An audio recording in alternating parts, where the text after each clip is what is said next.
illegal immigration. How do you feel when someone say illegal immigration? I'm going to talk about illegal immigrations, guys. I think you heard a lot about that, and you read a lot about it. But what will happen today, I'm going to go about my experience through illegal immigration to Europe, Mediterranean Sea. How do you feel when you see such photos? Where your imagination, brothers and sisters, take you when you see such photos? You see, let me first define illegal immigration. Illegal immigration refers to the migration of people into another country in violation of the immigration law of that country.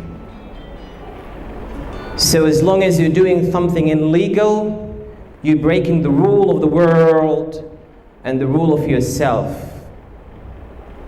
And after all these, every year, hundreds of thousands of illegal immigrants journey through severed arm, conflict between Libyan rivals seeking to put themselves in risk and dangers, paying a heavy price to make it to the Mediterranean Sea. They think it's paradise. But no, it's not a paradise, it's a nightmare. Because I'm talking today about illegal immigration from my own experience. No one told me, no one showed me a thing, but I will tell you what I have been through.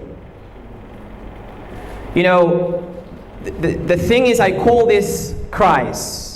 I don't call it immigration, it's a crisis. And the result we get from this crisis, you guys, I think you've seen that. You've seen this kind of things. When you see a boat, such a boat, and when you see such photos, missing our brothers and sisters, great brains, great ideas, people with knowledge, with brains, we miss them in the middle of the Mediterranean Sea, seeking a better dream and a better life. And for me, they just left their better dreams here. If they can work hard, the same thing they do, they can get a better dream and a better life, even in their countries. For me, it's unfortunate, most of them Africans, and from majority Muslim countries. This is really, I feel so terrible about that. But let me get in the bottom line. Well, the bottom line is, I have been through this long ago. Well, let me be more specific. In 2011, in the beginning of 2012, I took this journey. A bus from a place called Al-Malaja, near here, I think you guys know that. I was traveling to the capital to get my passport because I was planning to go to London. You guys, I'm still thinking about going to London, but in a different way. I changed my mind a little bit after I've been through all these bad things. So after I had my passport, I had my connections, I talked to them, and then they said to me, Aziz, you can make it easily to go to London. Your dream will come true. I was so happy. Even I kissed my passport then at that time. Thank you. Thank you. Thank you very much. You see, people deported us. This is what we were deported by the land through the borders of Libya and Chad and Sudan. We deported that side. When we got into Libya, another smugglers received us and put us in a car, a very dusty, rusty car, and they put grass upon our bodies to cover us because we're going to get inside illegally. Look how illegal, everything is illegal, guys. It's really bad and horrible. Stay away from it. You know, they cover our bodies with grass and a lot of rubbish to cover our body to get inside Tripoli, the capital of Libya. And then from Tripoli, another smugglers, they took us to a city called Zuwara. Zuwara, guys, is a place where, let's say, majority of Africans, I see them there. Zuwara is the place where they put a lot of people to death. They put them in a cave, in a house. A little house this house can only contain 20, but they put you inside 200. Ladies and gentlemen inside this cave. You drink only 1 bottle of water in a day, a bottle of water in a day, some spaghetti with no oil, just some salt in it. You spend maybe 2 or 3 months inside this cave and cage, humiliated, tortured, beat you, bad things, and they call you not a word I don't want to say, guys. Words refer you're not even human. A dog is better than you. Why we put such amazing people, such amazing brain, risking our life? We think Europe is a paradise. Why do we have to put these gentlemen? You know, sometimes 2, 3 people die inside. We stay with some bodies, dead bodies inside the cave. No medicine, no care, nothing. You know, after 2 days, sometimes they take them away. For example, if you want to go to the toilet, you stand for an hour. An hour taking the queue to go to the toilet. What is this? Why will you do this? There's a question. One day, you know, after 2 or 3 months, I remember, I didn't remember whether there was night or day. I didn't really remember anything. Just light inside and nothing. You don't know whether today is Saturday or Tuesday or Wednesday. You have no idea about it.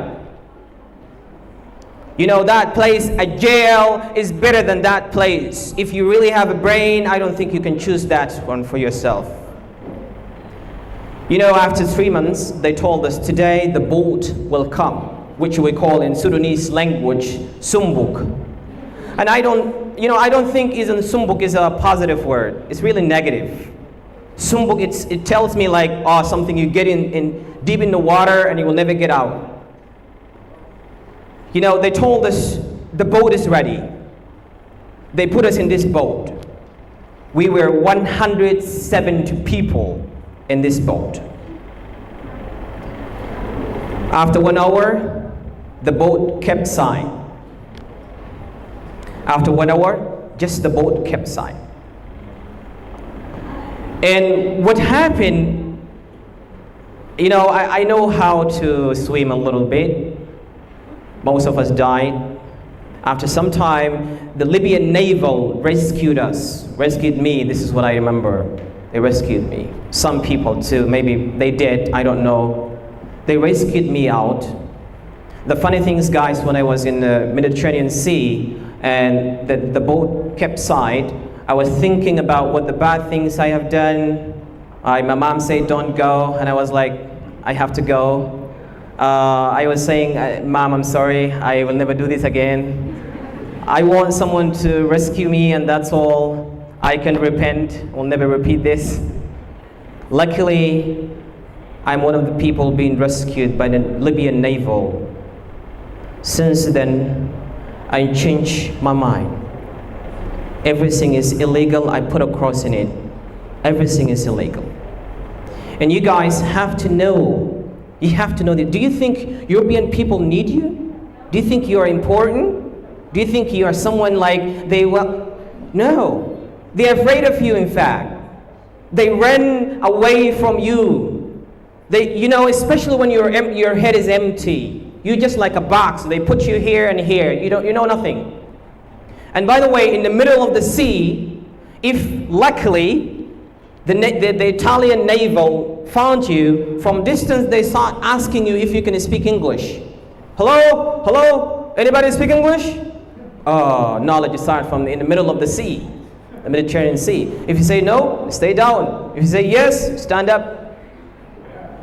That's why never put yourself in Europe with an empty mind.